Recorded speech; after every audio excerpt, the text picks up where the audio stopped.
what is so important in that is that depression doesn't look like anything. It doesn't look like anything. There's no one that deserves it. Mental health is not, you know, just depression, just anxiety. There are Yeah. so many different mental health issues. One of my friends said to me, "Babes, you just started working," and she just reiterated what I just said. You started working. Your life is perfect. Why are you here? Hi, and welcome to Ascent Studios production, sponsored by Ascent Studios. Hi guys, welcome to another episode of Unspoken, where we talk things healing, peace, and also finding the best version of yourself. Today, I am not alone. I need to do this. Clocking it. Well, I'm not alone. I am with the most beautiful, gorgeous lady. But you know me, I don't like introducing gorgeous ladies, guys. Like, but come on, ladies, I let them introduce themselves. So, hi, ma'am. Hey. How are you? I'm good, gorgeous lady. How are you? Sana, as much as you get lost, but you're here. Yeah. Can we fix the location? Because what do you mean? We are. The production will do No, that. honestly, I feel like because, the wow. producer is actually listening right now. Would say, hey, please fix. As long as we learn. That's my I thing. mean, so for the viewers at home who don't know who you are, what Yeah. you do, just give us a brief background. Sure, I am a woman with many, many hats.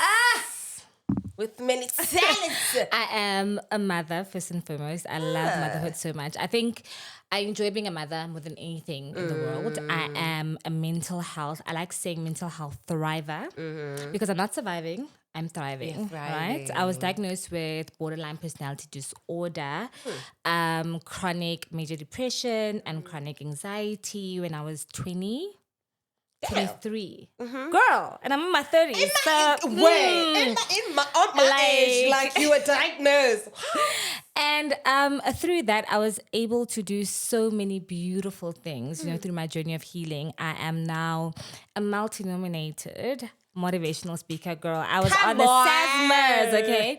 I am a high performance / life coach, accredited, Gaha certificate. Come on. I am an audiologist and speech therapist by profession. That's what I went to school for. I am a postgraduate student in psychology. I am a wellness podcast host. I am an employee wellness facilitator. So I work with companies to improve, the employee wellness. And last, I feel like I'm forgetting something that doesn't matter. It doesn't matter. I am also very, very passionate about advocating for mental health. Yeah.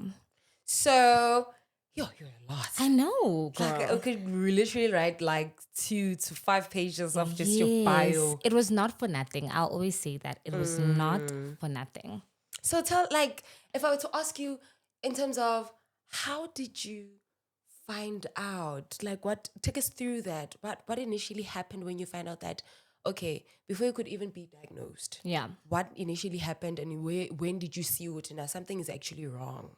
You know what? I grew up in a very beautiful home, right? My mom was a single mother, but that woman, mommy, you're incredible. She's absolutely amazing, and we are a very close-knit family. But throughout my childhood, I knew something was wrong, throughout my teenagehood. And I remember the first time I tried to unalive myself, that's what people call it. But we need to call it what it is, right? The first time I attempted suicide, I was 13.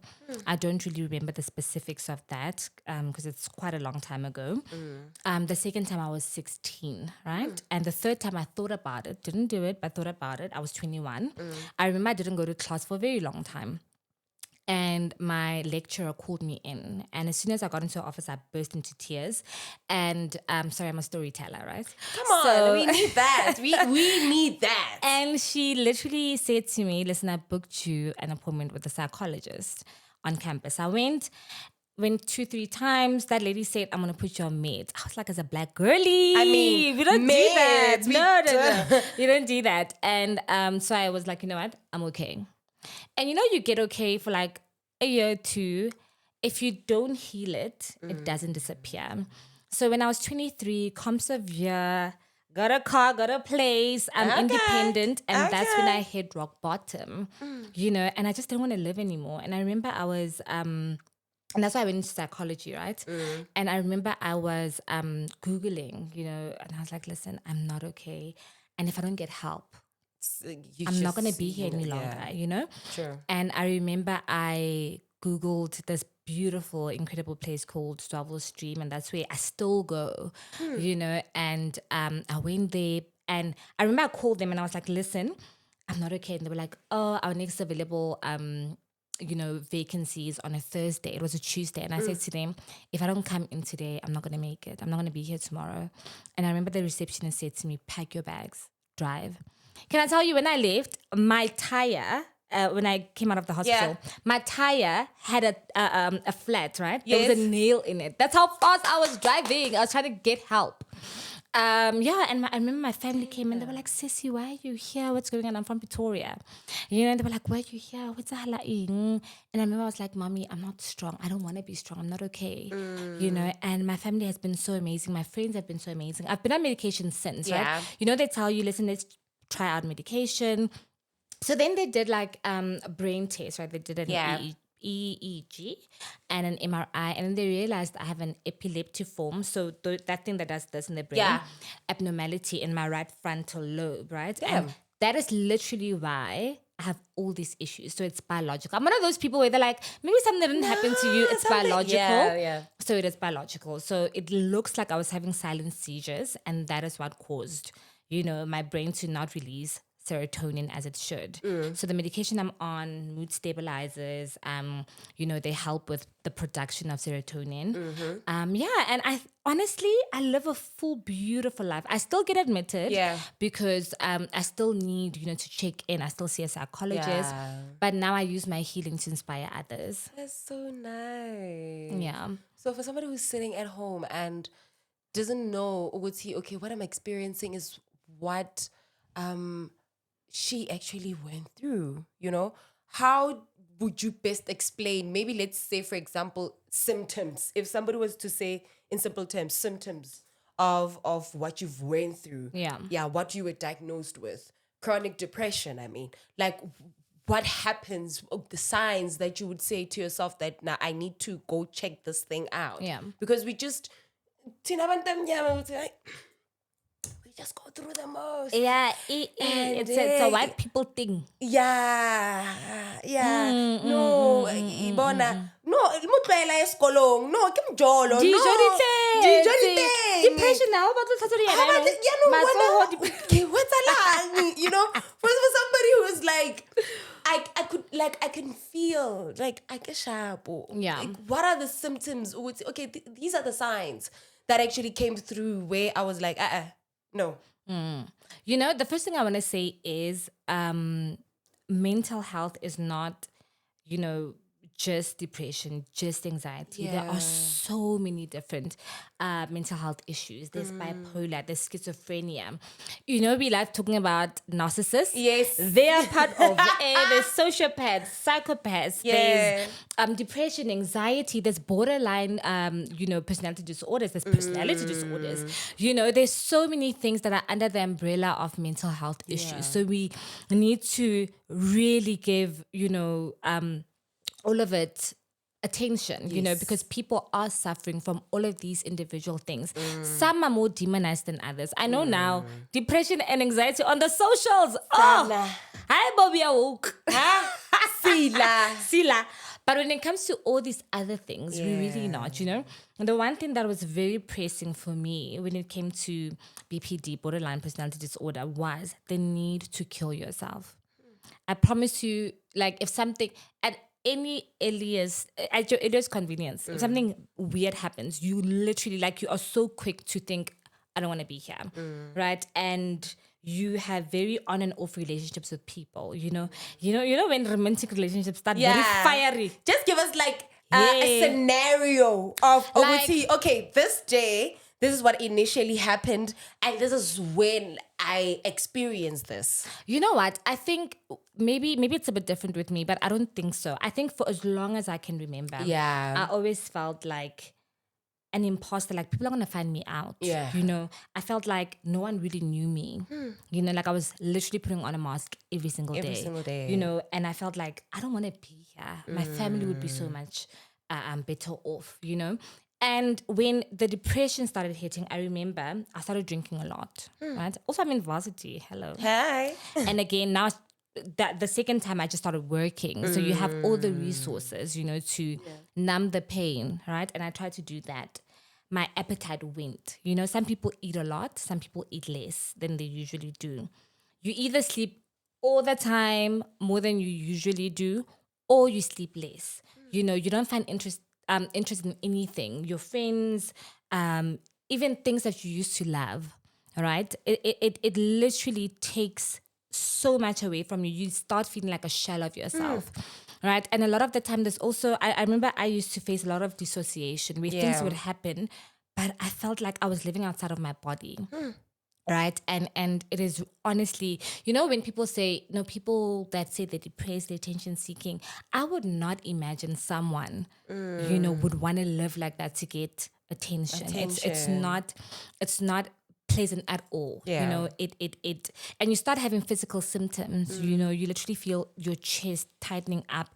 Sometimes your chest is physically sore. You start having tinnitus, and it's that, you know, sound in your brain, right? And you start feeling like a lump in your throat, and you know you feel sore, physically sore, right? Sometimes you actually cannot get out of bed, you know, and things like brushing your teeth, taking a shower, things that are mundane and you do every day, you really can't Your regular see yourself. routine is just like, you know, you can't see yourself doing it, you know. And I think what people don't understand is that the final symptom, you know, of mental health disorders is, you know, unaliving yourself, because you cannot live like that anymore. Yeah. You don't want to die, but you just can't live like that anymore. You just can't. don't want It's to just put too yourself painful. through that. Yeah, it's too painful. And, you know, a lot of people go, but what about their family? Did they not think? You're in too dark of a space to think about anyone else. If anything, you think you're doing everyone else a favor, then they don't need to carry you as a burden. You know what I mean?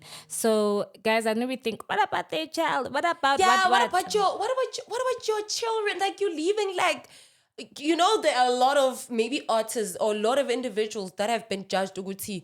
But think about your kid. He did not even think about his child or her child or his kids or her kids. Like, people don't understand. Nothing. I promise you don't think. You're just in too much pain to even tap into that. You know, and you feel like you're not showing up anyway. So they'll be so much better off without me. You know, and it is, and what people don't understand is that space is dark, man. It's dark. Like, it's dark. And you are literally living every day in darkness, you know, and, you know, even when people are trying to love on you, you can't even tap into it, you know. And I promise you, what has saved me multiple times, obviously support, but genuinely help and medicate. And I know people are like, medication, girl. I'm an extrovert. I'm very loud and whatnot. And medication is helping me function as myself, right? And I know we look down on it so much. But at least we are being walked to therapy now. Yeah. Guys, go to therapy. Go to therapy. And, you know, just allow yourself to, you know, especially if you have the resources, allow yourself to be helped. You know, you're not weak for seeking help. If anything, you are brave. Seeking help is bravery. Being that vulnerable and naked and saying, listen, I'm not okay. Oh. I feel like I get what you're saying, ne? And I feel like a lot of people would want to seek help, but they're afraid to be judged. What would you say about that? But babes, you are not okay. Like, you are not okay. Like, literally, other people are the least of your worries. Like, literally, you would even confide into that one person, you know, or even confide into your family. Uguti, guys, I'm not okay. Like, I need help. Like, into saying, you understand? And your family give out to like one day you're like, tshwere ke depression no wena. Mo kae? What's along? Or feel the voice, like, what's going on in your mind? Like, o bua ka eng? Wa ja wa robala, wa tsoa wa hlapa, na le dijo, o kgona ho tsamaya, o ya shopo, we give you an allowance, we do this. what is the problem? You still keep on saying, I'm not okay. I'm not okay. So that person, Hadula Aliwan, is like, I don't know what I'm going to do now.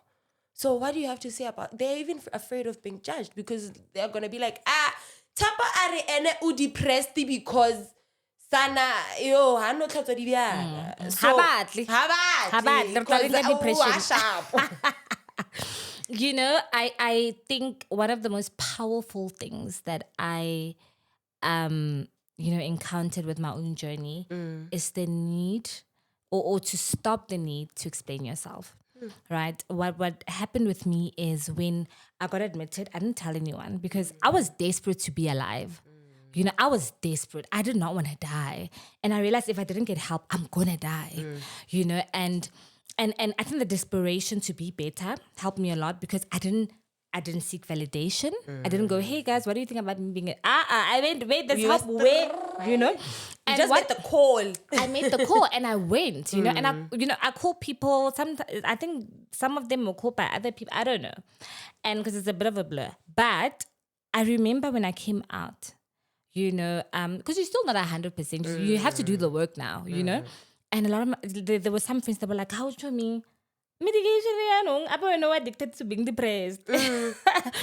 And it's to a point where I actually said to the people in my life that I absolutely loved, and I understood that it comes from a place of ignorance and not really understanding, you know, and especially because I'm the first person to seek help, you know. So what I started doing is, if something is getting too personal, I just stop the conversation. If someone says, listen, why Obatlile? I don't want to talk about it. It's my story. I don't need buy-in. Yeah. I want to get better. So I don't need buy-in. So what I'm going to say to someone that's going through this, your family doesn't need to be your source of help.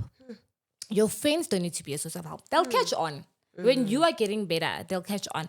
What you need to understand is you belong to yourself before you belong to anyone else. So to your camera. You belong to yourself before you belong to anyone else. So get the help.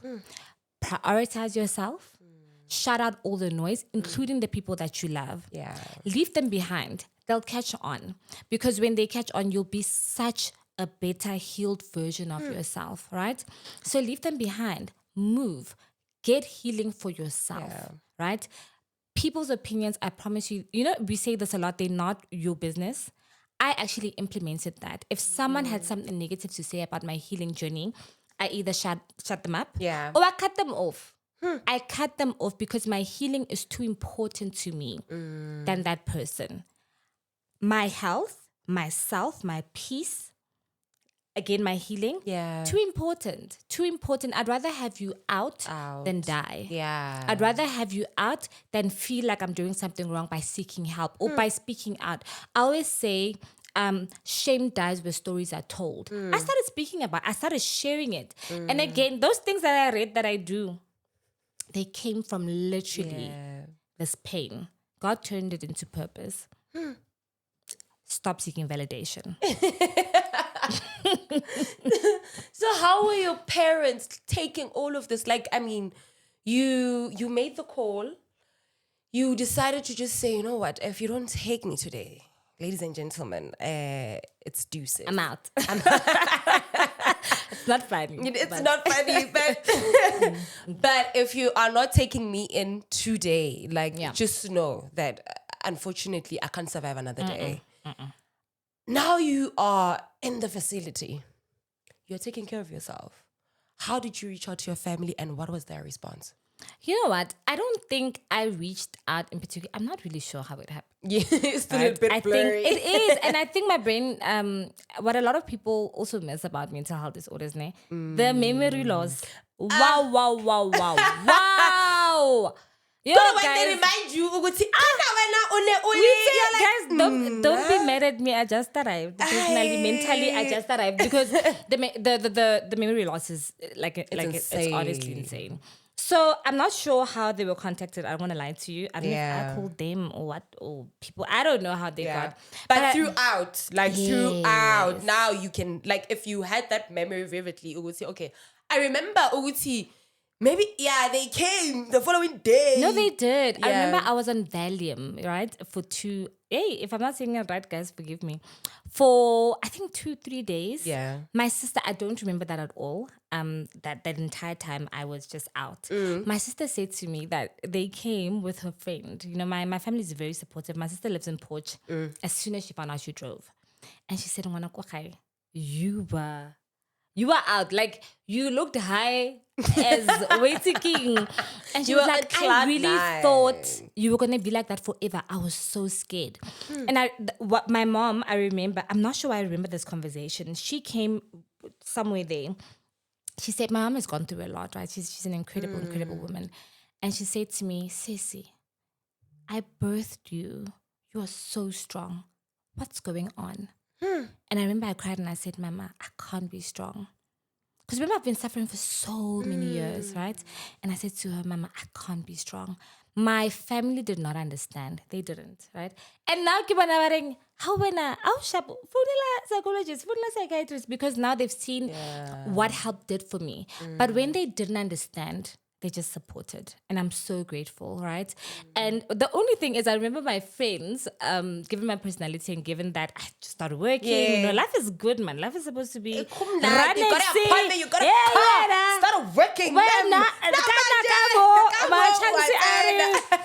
I was responsible. Yes. So now, you know, one of my friends actually said to me, "Honestly, friend, I love you, but I just don't understand why you're here." And I'm like, "Hey, bro." So the nice thing about that place, it is, and I'm so grateful that I could, you know, access that kind of place. It is on top of a mountain. It is serene. It is nice. It has like my hotel vibes. But also, guys, you can literally go to any hospital. If you go to the ER or casualty and you say, "Listen, guys, I don't think I'll make it to tomorrow," they have to admit you, right? But anyway, you know, one of my friends said to me, "Babes, you just started working," and she just reiterated what I just said. You started working. Your life is perfect. Why are you here? You know, I had people there asking me, "Hore, what's going on? You're a pretty girl." And guys, I'm not a pretty girl, but anyway, "Hore, when are you? You know, you loud. Why are you here?" And what is so important in that is that depression doesn't look like anything. It doesn't look like anything. There's no one that deserves it. You know, no one deserves it. It doesn't look like a particular thing. People are able to wear masks, you know, and that is why when some people die, people are like, we didn't know. We didn't you know. know. What happened? You know, I should have known. So it doesn't look like They'll anything. probably receive a letter, Uguti, Exactly. like 1, 2, and 3, and 4. There's people Why that have didn't you say Patong, anything? and I'm with you every day. Yeah. So we need to take away that idea of moto heart rate, depression or anxiety or bipolar. They look a particular way. They don't. And no one is excluded from. You could be rich. You could have everything you could ever want. There are celebrities that have unalived themselves. You know, because it is here, guys. It is a mental health disorder for a reason. It is mental. It is in here. You know, so the external things really don't matter. You know, the way you look, what you do, what you have access to, none of that matters. And people really need to take away, you know, that ideology of, "Oh, no moto all looks happy, so therefore they are." That is not a thing. And you cannot dictate to someone, you know, their story. You can't say, "But you look happy." Yeah. "But you just achieved ABC." You can't do that. I mean, we normally push ourselves, like we push ourselves to the limit where we want to reach a certain place or certain achievement in our lives that we believe, Uguti, you know what, once I reach this, then I can just let go. And I know that maybe I would have left a mark for maybe my kids to, as much as I'm not okay and I can't tell them, I know that they will look up and look at whatever that I've achieved and be like, okay, mom or dad actually achieved 1, 2, 3, and we are going to follow in her footsteps. So for someone who is, I mean, I have a friend, like it's you, and we're here, we are chatting, we are laughing, it's amazing. I don't know what you're going through. 100%. What would your advice be to that one individual friend who is very genuine but does not know, Uguti, your friend is actually suffering? Like, after we just drink cocktails and eat lunch and brunches and whatever, and we shake nyash, girl, when I go to my room, it's all pills and having to be on my pillow and cry, what would you say to that one friend who would say, yes, there are no signs, or would say this is what they would do, but the least you could do as a friend, if this one in particular person you love wants to open up to you, this is what you can do. What do you have to say to them? What I would first say, I want to talk to the people that are going through it, right? Guys, the people in your lives are not mind readers. That's just the honest truth. True. That's why I'm even coming to that question. They're not. What? How? Because I'll be sitting with you here. Now we're drinking mocktails. We're drinking everything. Kuena. Sana. Now I'm here going. Let me tell you something. If you don't speak up, if you don't reach out for help, people don't know you need help. Don't. You know, it's. I always say that uncommunicated expectations lead to disappointment. They do, right? You have to talk. You have to say, Chomi, Montwaga, hake right. But again, right? So you have that responsibility to seek out the help, to seek out the shoulder. But on the other side, I'm going to give you a few things that please, but for the love of everything good, do not do these. When someone comes and says, friend, my sister, mommy, now. Yeah, brother. You know, brother, whatever, you, one, have no place to judge, right? Your place is to offer a safe space for that person to go, you know what do you need? If they need to talk, they'll tell you, I need to talk. If they need advice, they'll tell you, right? If they need you to cook, don't offer things also that you can't give. Sorry, what do you need? Oh, batung, kupadijo. Please don't do that, you know? Whatever they need, you know, if you have capacity, you know, just be willing to give that to them. Number two, please don't try and relate. Ne? Guys, don't try and relate. Don't try what and do you relate. mean? Like, I mean, if someone says, yo, Mgani, you know, I have just been going through such a, you know, low time. I'm not feeling good. I think I'm depressed. Please don't come up with your own story. Yo, depressed. You know what? No, it's like your holiday. That moment is not about you. And I promise you, as inspiring as your story is, this is not the time. I need, you know, I need space. I need someone to hold space for me.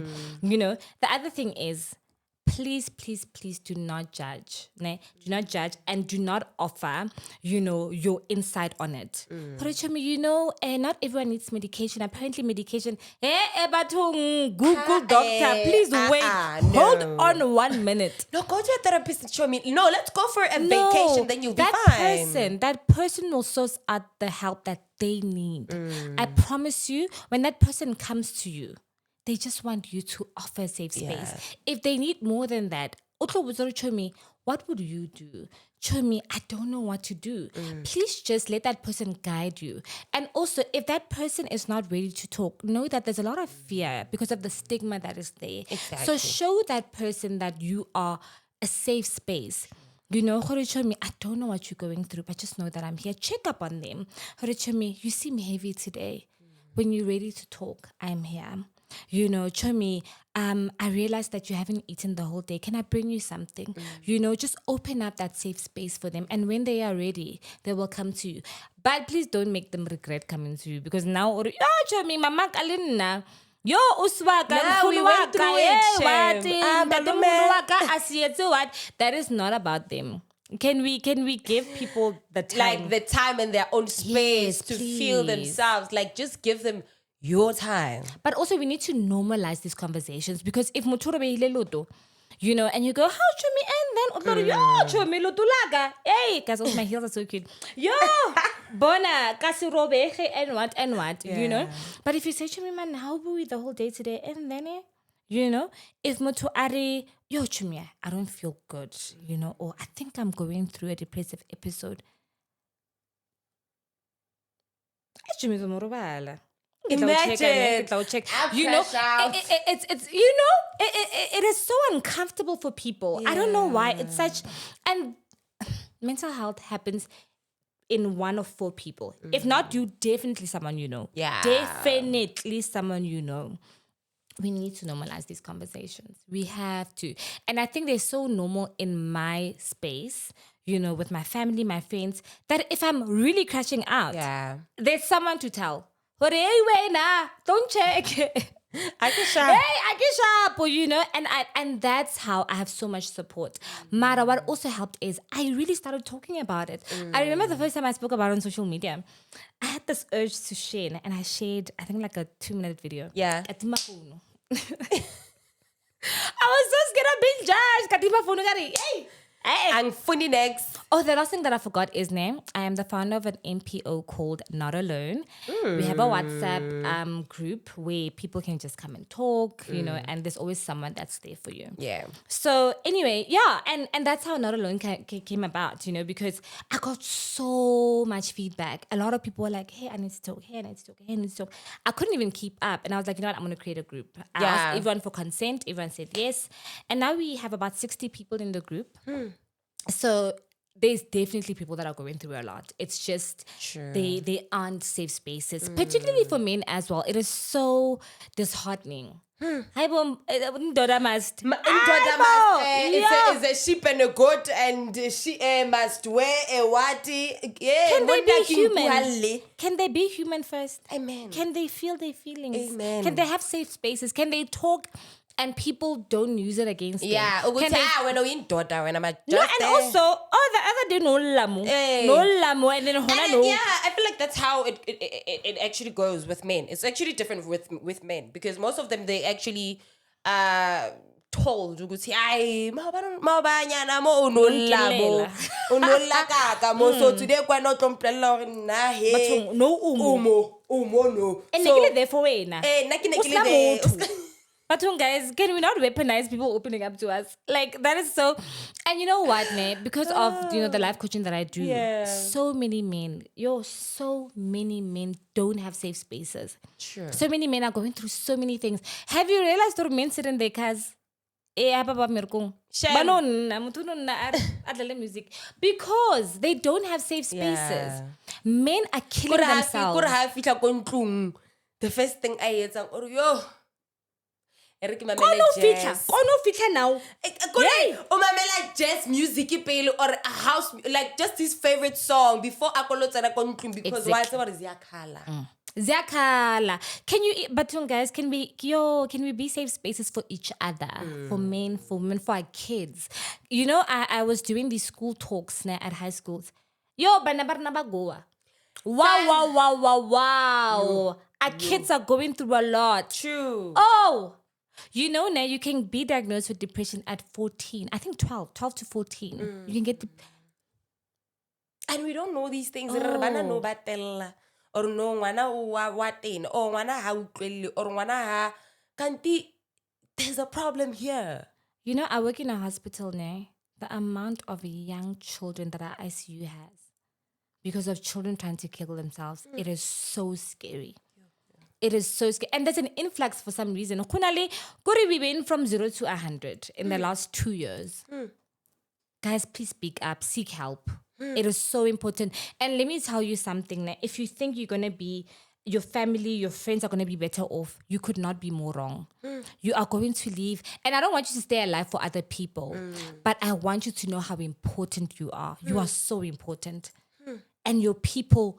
They deserve you here. You deserve to be there. Do you understand what I mean? So not for them. I'm so against. Think about your family. Think about yourself. What about your family? Like, what about your kids? Important. Exactly. What about you? What about you? What about? Start do you with really want to go? Do you know how important you are? How amazing you are? And somebody is like, no, but I feel like I don't have a purpose. You do. When you're in that dark space, and that is just the honest truth, it's dark. When you nahana if uwe like a mushiming, who dark? It's so dark. When you look around, it's just darkness. But it doesn't mean the light doesn't exist above you. It doesn't mean that. If you climb the stairs or if mutu pulaka rope or whatnot, there is the light. What you need to do is just get out of the dark space. I've been in the dark space for multiple, because remember this thing is biological. One day get a hell tomorrow. Down. But what I always remember is there is always light. keep going. I promise you there's always light. I have, Nelly, now I was telling my little sister who lives with me, I was like, yo, you know what? I've started feeling like myself again. Oh, what a beauty. What a beautiful life, But I realized that when you're in a dark space, you don't want to be here, and that's okay. But you need to know, Hore, just because you are thinking it doesn't make it true. You deserve to be here. So you need to fight for you. And it's work every day. I never want to give you the false impression that you don't. There's a day where you feel like, hey, it's work every day. And I promise you the work is so worth it. I am living such, Gori, my 23-year-old self. Is so proud. Wow. Is so proud. Oh my goodness. And now that you're a mom, and how do you incorporate this with your child? How do you make sure, Goti, you know what? I've been ignorant at some point, but with my kid, this is not going to happen. I know this might be frowned upon quite a bit, but I'm not raising my child as a boy child. He's a child. Right? So, kuntlung, we don't have, boys can't cry. He's a child. He has the right to explore all his emotions. And mommy's here. Mommy's a safe space. Home is a safe space. If you're not okay,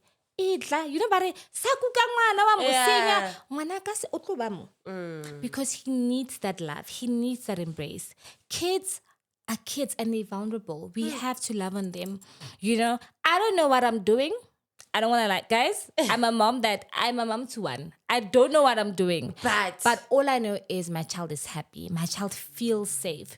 When he goes, I'm angry. I go, why are you angry? Why? What is sicking? Oh, mommy, I'm hurt. Why? He's 4. So we even have these words, because if you can't name it, you can't heal it.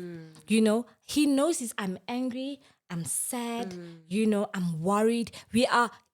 It's vocabulary that's allowed in our house. Yeah. And because it's allowed, he knows it. Sometimes mommy isn't okay. Yeah. I'm not. I can let up, but my child knows that I can. Sometimes, baby, mommy's not okay. Mommy needs time.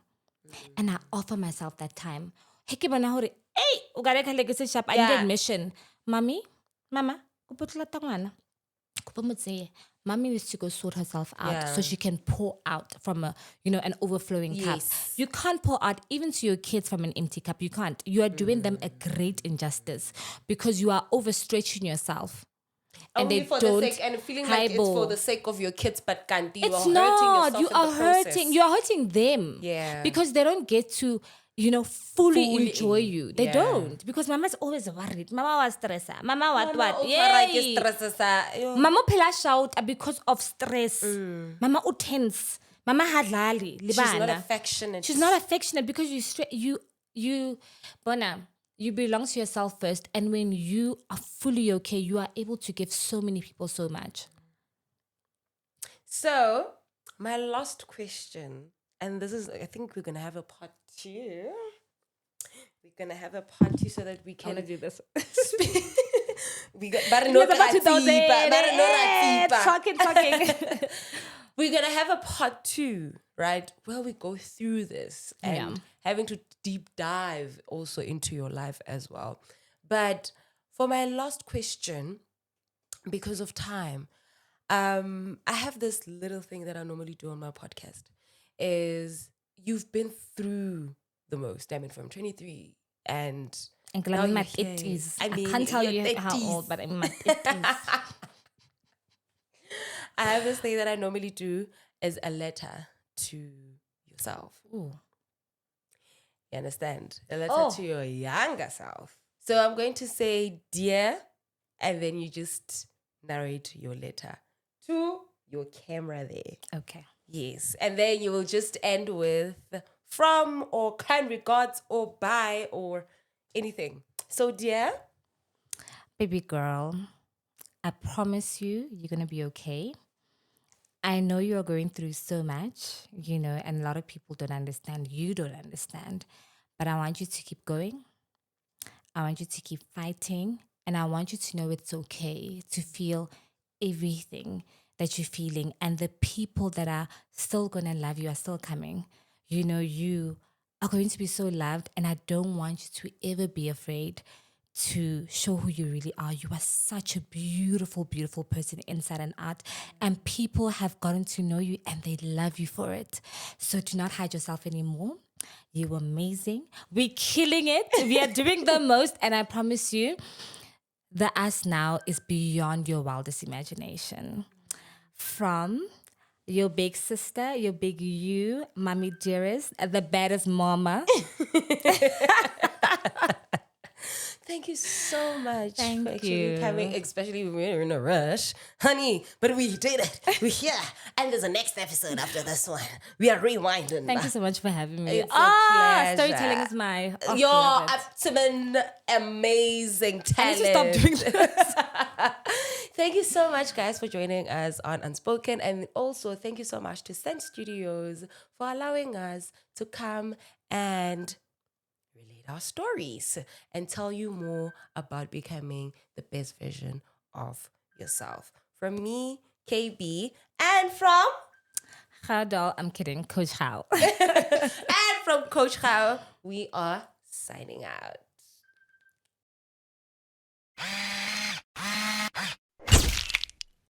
Sense Studio.